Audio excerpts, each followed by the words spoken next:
guys. Chicken gravy செய்ய போறேன். அதுக்காக 1 கிலோ சிக்கன் எடுத்திருக்கேன். ஒரு பட்டை, லவங்கப்பூ, மிளகு, ஜீரகம், சோம்பு,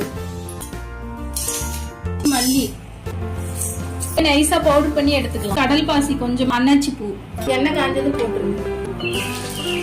3 பச்சை மிளகாய், இஞ்சி பூண்டு பேஸ்ட், உப்பு 1 ஸ்பூன்,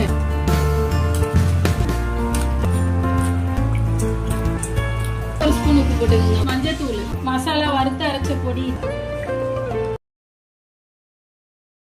வீட்டுல அரைச்ச குழம்பு மசாலா,